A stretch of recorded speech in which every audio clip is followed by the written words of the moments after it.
You know, it kind of feels silly that I keep talking about Nancy Pelosi tearing up that speech. But I think the fact is, to a lot of people, it symbolized the destruction of her own party, the lack of professionalism, and kind of the chaotic state of our political system today. Now, as I have talked about it a whole lot, you must seem to care a whole lot about it. We get something really interesting. We know the Democrats care about it, at least to a certain degree. We saw on C-SPAN, if you didn't see this, go check it out at youtube.com/Timcast. Democratic voters are quitting over this, calling it a C-SPAN, saying they're embarrassed. How could she do this? You know, so the context is basically Trump gave a speech. She had a copy of it. She tears it up. Well, now we have this. Two Democrats confront Nancy Pelosi over her ripping of Donald Trump's speech, telling Speaker it was disrespectful and inappropriate. Now, I will add that they're kind of wishy-washy on the whole thing. They don't want to come out and be too hard, but they had to tell her off. Because when you see what these voters are saying, these C-SPAN callers, these moderate Democrats, these freshman Democrats know that they have to say something about this because she's hurting all of them. But let this serve as kind of an addendum to the segment I did on my main channel at 4, that the Democratic Party is just in free fall. I mean, look, Nancy Pelosi didn't think about what she was doing when she ripped that up, and it's going to come back to haunt them. She's even being criticized by her own party. Now let's read. The Daily Mail reports, two freshman House Democrats confronted Nancy Pelosi on Thursday over her ripping up of the text of President Trump's State of the Union address, telling the speaker the actions were inappropriate and disrespectful. Rep. Joe Cunningham of South Carolina and Ben McAdams of Utah confronted Pelosi on the House floor when lawmakers were voting on a Republican resolution that expressed disapproval of the speaker's tearing up of the president's remarks. Democrats easily defended the GOP effort to publicly chastise Pelosi, voting to table the resolution 224 to 193. It's unusual for freshman members of Congress to criticize the leader of their party, but McAdams and Cunningham come from more red-leaning districts. Neither lawmaker voted for Pelosi for speaker when she ran in January of last year. McAdams told the Washington Post, he told the speaker her move was inappropriate and that we deserved better than that. I thought it was disrespectful, he said. I found things that I agreed with and things that I didn't agree with in the president's speech, but I thought that was beneath us.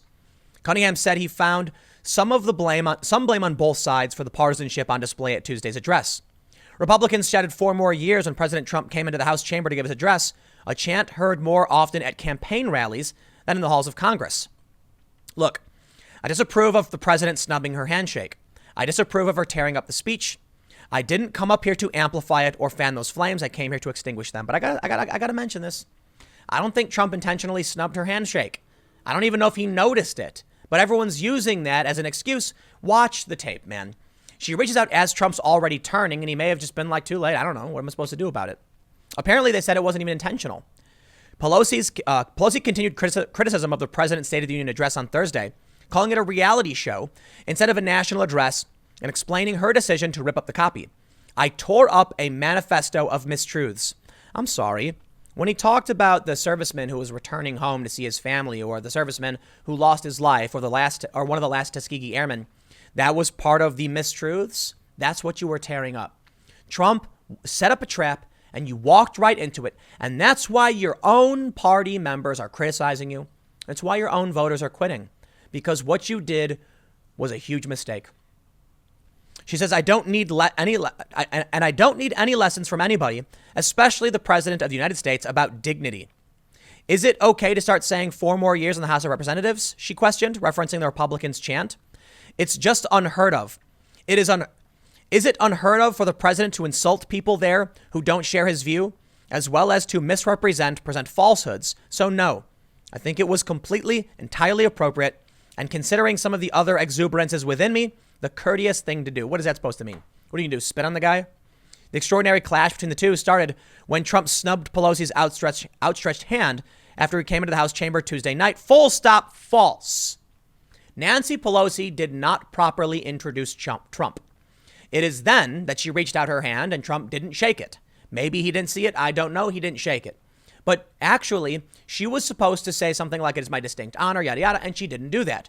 So already the tradition and decorum of the House was not being followed. So you can't blame Trump for starting it. More importantly, I think what Pelosi was doing with the handshake was an attempt at a press play. and he snubbed her because Trump plays better than they do. She wanted to shake his hand after just impeaching him, and he won. And you know what would have happened if he shook her hand?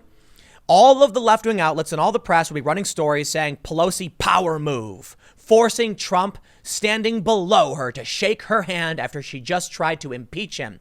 And then you'd have all of these Yas Queen comments popping up about how even after he wins the impeachment, or even though he's going to win impeachment, she just showed the world that he's still beneath her. I can imagine it. No matter what he does, they're going to frame it that way, so he doesn't shake it.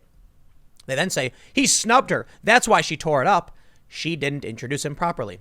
Look, I don't want to rant too much about this instance, but it's funny to me how many people downplay it and act like it wasn't a big deal when even Democratic, congressmen are coming up and talking to her and saying it was a bad move.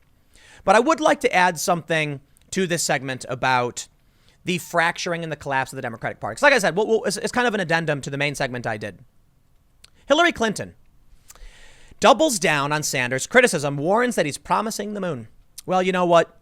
While I don't disagree with Hillary, what I find truly remarkable is that no matter how much the Democrats beat him down, Bernie, he always gets right back to yelling at Trump. That's right. They push him to the ground and Bernie puts his hands on the ground. And then as he's about to rise up, he stops, turns around on his back and says, but Donald Trump. No, he doesn't stand back up. They push him and they kick him and they knock him down. He does nothing. The party is in chaos, complete chaos, from Nancy Pelosi's shenanigans to Hillary Clinton tearing Bernie apart and Bernie Sanders just sitting there saying, whatever you say, whatever you say. Rashida Tlaib said she would boo Hillary Clinton and then later apologized, saying, you deserve better. I shouldn't do that. And then Hillary Clinton comes out again, slamming and ragging on Bernie Sanders. There's nothing left in the Democratic Party. Spinelessness, corruption, chaos. It's pure insanity. ABC reports, or actually, I guess it's from CNN. Hillary Clinton furthered her comments discrediting Senator Sanders as a viable presidential candidate on Thursday, insinuating that his potential failure to deliver the moon would detract from efforts to rebuild public trust. When asked by talk show host Ellen DeGeneres if she wanted to address her prior remarks about the Vermont Independent, Clinton noted that while she originally made them about a year and a half ago, I have a pretty clear perspective about what it's going to take to win. And as I said earlier, that's what I think the key calculation for any voter has to be. You've got to be responsible for what you say and what you say you're going to do. Let me tell you something. Democrats need record voter turnout to win, as I've stated before. Bernie Sanders claims that he can bring out a massive turnout. Bernie Sanders voters are not your traditional Democrats. They're progressives, many who've never voted in the Democratic primaries or party before. Think about what that means. It means that not only are the numbers not what the Democrats need to win, it means we actually are seeing that record voter turnout. Bernie Sanders is currently in second place by like 0.1% in Iowa. If Bernie Sanders' far-left voters are not traditional Democrats, then imagine what the voter turnout would have actually been. About 50,000 votes less. So it's around 170. Bernie Sanders got around 47 or so. Imagine if all of Bernie's voters didn't come out because he's attracting new people. Voter turnout is actually worse than 2016 if you factor in the far left and progressive voters who normally don't vote and the youth vote that was supposed to be coming for the first time. Dare I say, we look at the numbers and it seems like, well, the numbers are like 2016, but you're failing to realize that many people have given up or they're actually supporting Trump now. I don't care whether or not Bernie Sanders can promise the moon. The point is, politicians lie all the time and they promise you nonsense and garbage. Now we have a political party that is rocked to its core, that the foundation is crumbling before our very eyes, and it's just absolute chaos. Why is Hillary Clinton continually coming out and ragging on one of the major contenders for the nomination? Have we ever had anything like that? Maybe I'm not old enough, but has there ever been a failed presidential candidate for one party coming out and attacking their own party's one of their frontrunners? I've never seen it. Maybe it's happened. Maybe y'all know better than I am. Maybe the people who are a little bit older. But I do think it's absolutely remarkable that at a time where you have people like James Carville saying we absolutely must defeat Donald Trump, they're all more than willing to absolutely tear Bernie Sanders apart because they don't really need to beat Donald Trump. Now, look, they want to beat Trump because they want to be in office, but they don't need to. If they really thought they needed to, they'd vote for Bernie Sanders and they wouldn't play games like this. So I'll give a shout out to all you progressives. They're going to cheat you. You're going to lose. Bernie Sanders will not be allowed to be the nominee. Now, I could be wrong. You know, there's only so much they can hold back. The tidal wave is here, and they're trying to stop it in its tracks. But I kind of feel like the machine will keep churning. The polls are wrong. And even though 530, these other sites are saying Bernie's the projected nominee, Buttigieg, how did that happen? He wasn't polling that high, and all of a sudden he pulls forward. The vote counts are all wrong. Look, I'm not going to tell you who's doing what, but I will say, let's see New Hampshire. I'm willing to bet Buttigieg pulls ahead again.